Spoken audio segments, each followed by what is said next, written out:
न्याय म्हणजे सत्याचा विजय. पण सत्य शोधायचं कसं?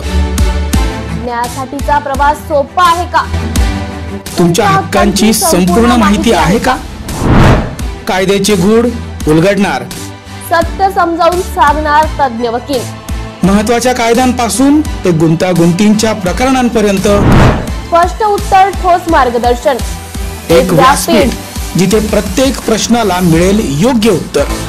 लवकरच येत आहे कायद्याचा नवा कट्टा, फक्त BBS न्यूज नेटवर्क 24 तासवर, जिथे प्रत्येक शब्दाला असतो न्यायाचा आधार.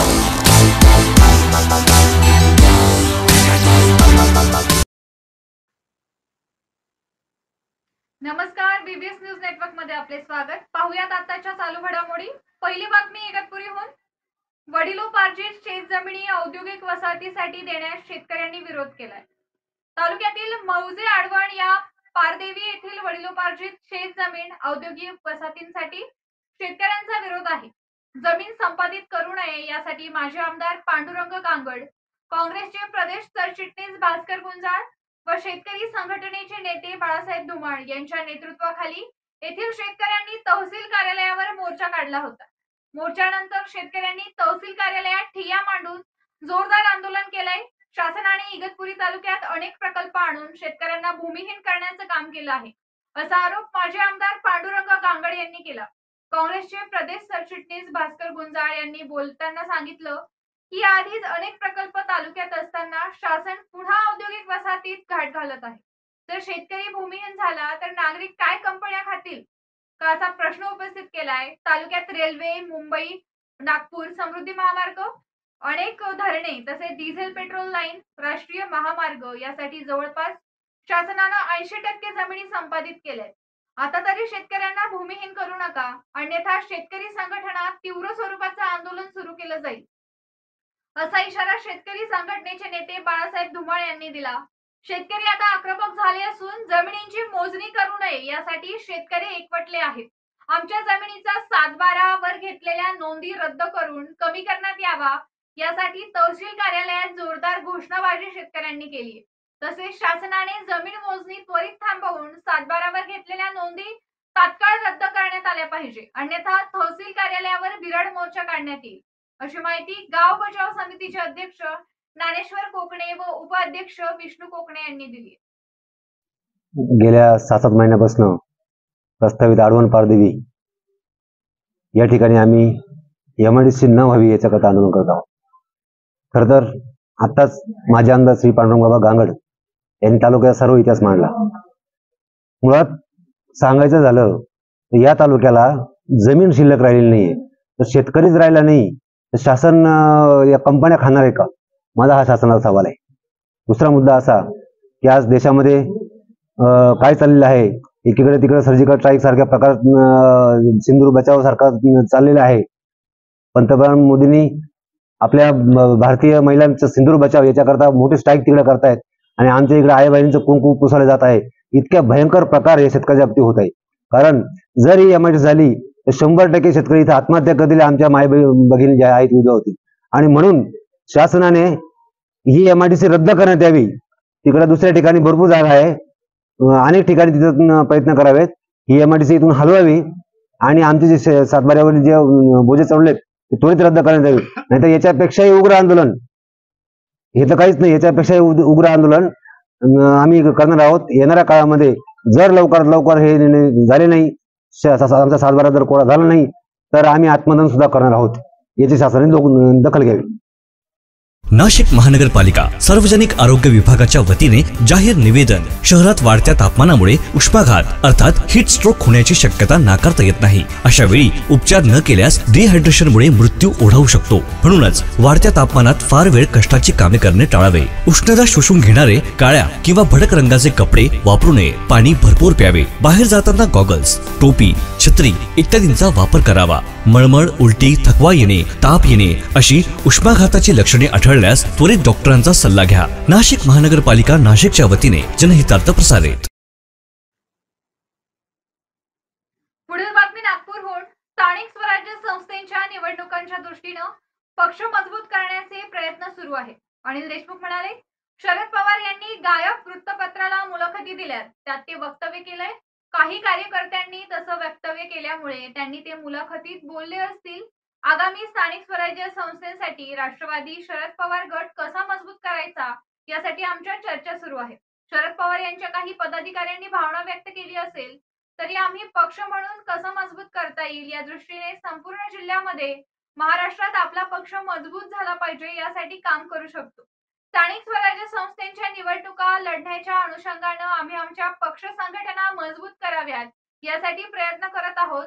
विधानसभेनंतर मतप्रवाह बदलला, लोकसभेत आम्हाला चांगला रिझल्ट आलाय. विधानसभेत काय झालं तुम्हाला माहिती आहे.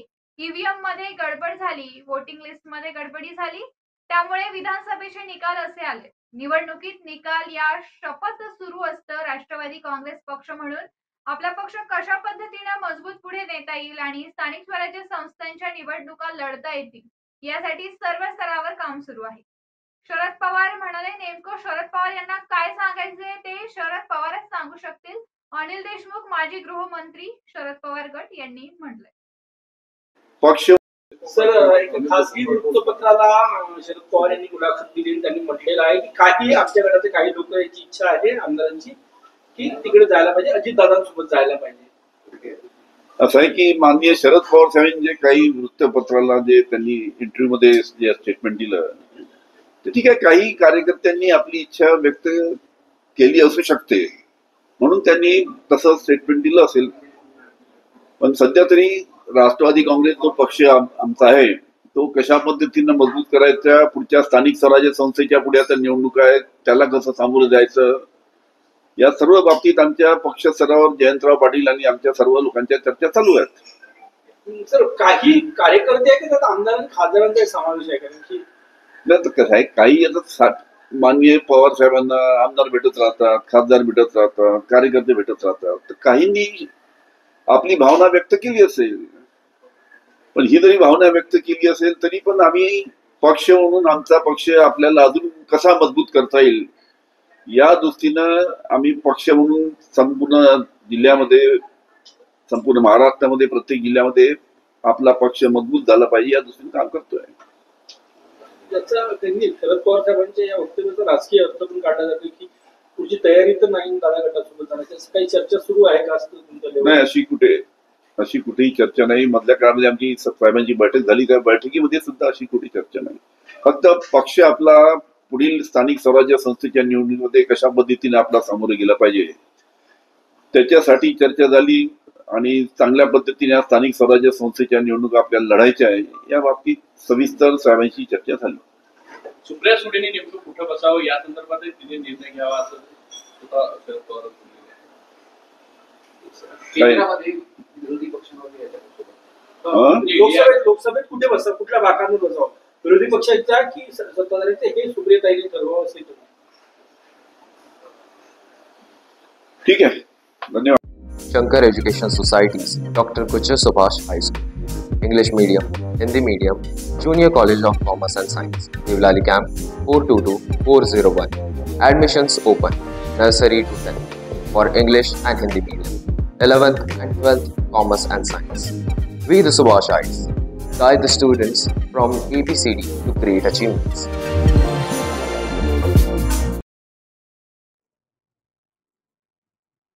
पुढील बातमी कल्याणहून. रुग्णवाहिका वेळेत उपलब्ध न झाल्याने महिलेचं मृत्यू प्रकरण. त्या मृत चौघांच्या कुटुंबियांना केडीएमसीने आर्थिक मदत करावी, महेश गायकवाड म्हणाले. कल्याणमध्ये अँब्युलन्सला उशीर झाल्यानं सविता विराजदार या महिलेचा मृत्यू झाला. तसेच रिक्षावर झाड कोसळल्याने रिक्षा चालकासह 2 प्रवाशांचा मृत्यू झालाय. मृत्यू झालेल्या या चौघांच्या कुटुंबियांना केडीएमसीने मदत करावी यासाठी माजी नगरसेवक महेश गायकवाड आणि रिक्षा असोसिएशनचे पदाधिकाऱ्यांनी अतिरिक्त आयुक्त हर्षल गायकवाड यांची भेट घेतली आहे. लवकरात लवकर या कुटुंबियांना मदत करण्याची मागणी केली.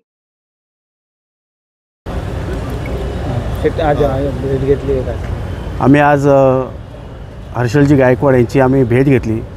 रिक्षा युनियन आमचे कालापिला प्रणवदादा अध्यक्ष यांच्या मार्गदर्शनाखाली सर्व पदाधिकारी आणि रिक्षा चालक मालक असोसिएशनचे सगळे या ठिकाणी मोर्चा घेऊन आम्ही आलेलो आहोत. आम्ही या ठिकाणी उपायुक्तांना मागणी केलेली आहे की जे रिक्षा ड्रायव्हर त्या जे झाड पडून अपघाती झालेले जे रिक्षा ड्रायव्हर आहे आणि 2 पॅसेंजर आहेत, हे अतिशय हालाकीच्या परिस्थितीमध्ये जगत होते आणि आज त्यांचे मुलं-बाळं रस्त्यावरती आलेले आहेत. त्यांना लवकरात लवकर आपण त्यांचा मोबदला द्यावा, त्यांना मोठ्या प्रमाणात आर्थिक त्यांना सहाय्य करावं, ते जाहीर करावं.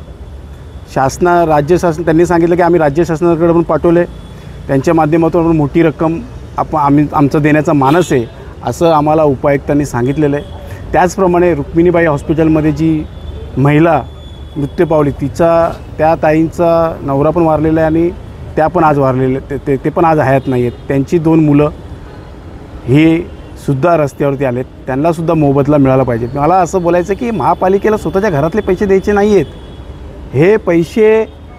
ही पैसे जी आहेत हे जनतेचे पैसे आहेत, जनताच्या करातले पैसे आहेत. तुम्ही टोकडे हात का घेता, हात का मागे घेता? तुम्ही थोडी सहानुभूती दाखवा आणि त्यांना मदत द्या. मला वाटतं की येणाऱ्या काळामध्ये जर आपण मदत दिली नाही तर आमचं उग्र आंदोलन होईल, चक्काजाम आंदोलन होईल आणि ह्याला सगळ्यात जबाबदार महापालिका असेल. ह्या कल्याण डोंबिवलीमध्ये ॲम्ब्युलन्स नाही आहे अजून उपलब्ध. तुम्ही लवकरात लवकर जास्तीत जास्त ॲम्ब्युलन्स उपलब्ध करून द्या. त्याचप्रमाणे ICU आणि व्हेंटिलेटरची आपण सुविधा पुरवा. एखाद्या प्रायव्हेट हॉस्पिटलसोबत टाईप करा किंवा आपण कोरोना काळामध्ये ज्या पद्धतीने आपण एक हॉस्पिटल उभारलं होतं कोरोनासाठी, तसं एक हॉस्पिटल उभारा. मी त्यांना माझ्या वार्डामध्ये एक मच्छी मार्केट आहे, ते बनवून रेडी आहे 2 वर्षापासून. तो मच्छी मार्केट तिथे काय चालू झालेलं नाही, त्याचा तुम्ही हॉस्पिटलसाठी वापर करा असं आम्ही त्या उपायुक्तांना सांगितलेलं आहे. आम्हाला अपेक्षा आहे की लवकरात लवकर ते एक धनराशी जाहीर करतील. त्या लोकांना, त्यांच्या नातेवाईकांना जे मृत्यू पावलेत त्यांना धनराशी त्यांना लवकर उपलब्ध करून देतील. नाही केली तर आमच्या येणाऱ्या काळामध्ये मोठ्या प्रमाणात आंदोलनं होतील. महानगरपालिकेच्या सार्वजनिक आरोग्य विभागाच्या वतीने जाहीर आवाहन. गुइलेन बॅरे सिंड्रोम अर्थात GBS ला घाबरू नका, पण दक्षता घ्या. पाणी उकळून प्या. स्वच्छ आणि ताजे अन्न सेवन करा. शिजलेले व न शिजलेले अन्न एकत्रित ठेवू नका. लक्षात ठेवा, अचानक पायात किंवा हातात कमजोरी किंवा लकवा, चालताना त्रास किंवा अशक्तपणा, बऱ्याच दिवसांपासून डायरिया अशी लक्षणे आढळल्यास त्वरित डॉक्टरांचा सल्ला घ्यावा व तात्काळ उपचार सुरू करावा. सार्वजनिक आरोग्य विभाग, मनपा नाशिक द्वारे जनहितार्थ प्रसारित. पुढील बातमी बुलढाण्याहून.